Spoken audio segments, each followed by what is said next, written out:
Dulu pernah lihat uang 1000? Di uang 1000 itu ada satu gambar, namanya siapa? Kapiten Patimura. Siapa nama aslinya? Thomas Matulesi. Tuh, bayangkan. Ahmad Lusi. Lihat baik-baik, lihat baik-baik. Banyak orang menyebut kemudian Thomas Matulesi. Kami berusaha mencari. Lihat, tanya pakar sejarah, dikumpulkan. Allahu Akbar. Ternyata nama aslinya Kapiten Patimura itu bukan Thomas tapi Ahmad Lusi. Bukan Thomas Matulesi tapi Ahmad Lusi. Saya mau tanya pada anda, siapa yang mempermainkan sejarah kita sehingga bangsa-bangsa sekarang anak cucunya tidak paham tentang para pejuangnya di masa lalu? Siapa Ahmad Lusi itu? Beliau itu adalah seorang pejuang. Beliau itu adalah seorang kiai. Beliau itu adalah seorang pemimpin pesantren. Beliau arahkan anak-anak santrinya untuk berjuang menegakkan kebenaran di bumi pertiwi ini. Makanya Ahmad Lusi tiba-tiba berubah jadi Thomas. Saya mau katakan bahwa kalau disebutkan Thomas, orang tidak ingat bahwa orang ini dekat dengan Allah Subhanahu wa taala. Orang ini berasal dari pesantren. Makanya dibuang kemudian nama-nama itu persis seperti orang barat dulu pernah melakukannya. Ibnu Sina diganti menjadi Avicenna. Ya, Ibnu Rus diganti menjadi Averroes dan lain sebagainya. Diganti nama-namanya supaya generasi berikutnya tidak ingat bahwa ada orang-orang yang ketika mewujudkan kemerdekaan, mereka malamnya tahajud, siangnya puasa, bergerilya. Oke, selamat pagi bagi saudara semua dari Sabang sampai Merauke. Ya, itu tadi cuplikan video di mana salah satu ustadz, kalau tidak salah namanya Adi Hidayat, yang mengatakan bahwa Kapten Patimura itu adalah punya nama asli Muslim atau orang dari agama Muslim. Nah, menurut saya karena kita pernah belajar sejarah yang keliru atau bagaimana ketika ada muncul kemudian peneliti-peneliti yang menurut Pak Ustadz ini mengungkapkan sosok yang sebenarnya dari Patimura. Saya melihat ini ada kebohongan sejarah yang sesungguhnya. Kebohongan sejarah ini sangat fatal. Sangat fatal karena kalau diterima oleh orang-orang yang tidak pernah ada rasa nasionalismenya, tentu dia akan menerima bahwa apa yang diomong oleh Ustadz ini benar. Kemudian dia akan menyalahkan apa yang diungkapkan sejarah dari pemerintahan. Ya, tentu kita harus mengakui bahwa ada kekeliruan sejarah itu yang harus diperbaiki, tapi bukan berarti kita merubah total. Ingat, keturunan Patimura, Kapten Patimura di Ambon sana mungkin masih ada sampai hari ini. Ketika dia mendengar hal yang seperti ini, dia sangat sakit hati. Sangat sakit hati. Kenapa? Akhir-akhir ini kok banyak para penceramah, baik itu mau dari tokoh Muslim atau mau tokoh agama lain, masuknya sudah mulai ke ranah-ranah soal yang berkaitan dengan sejarah seorang pahlawan, politik, hukum, ekonomi, dan lain-lain. Padahal kita ketahui bahwa dalam mimbar agama itu kita bicara tentang bagaimana kita memberi pemahaman terhadap umat yang hadir tentang agama, tentang ketuhanan. Mungkin Pak Ustadz ini salah tempat. Yang sepantasnya Pak Ustadz ini menjadi sejarawan atau guru sejarah. Oke, setelah kita telusuri, ternyata Ustadz ini dia memakai salah satu sejarawan yang namanya Mansur Suryanegara. Nah, Mansur ini dia punya pendapat lain terkait dengan Kapten Patimura.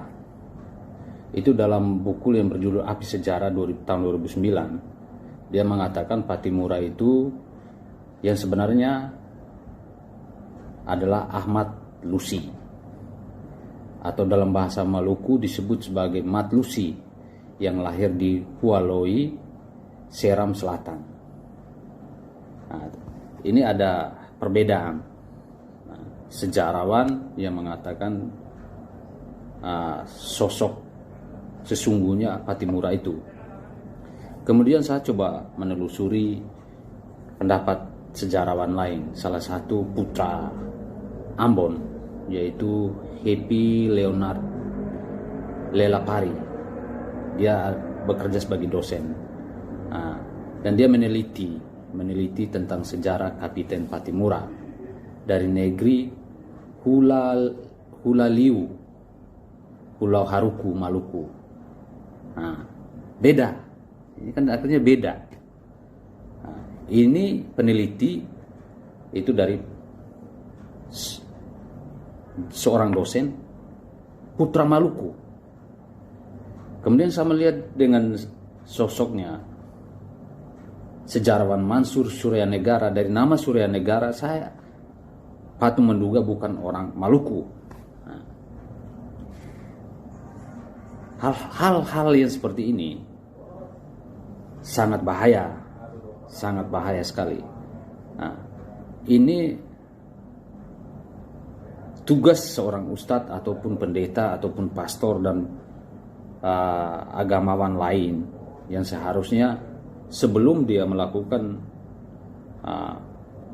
pernyataan secara sah di hadapan publik bahwa keaslian dari penelitian dia itu harus butuh kajian-kajian yang sangat mendalam.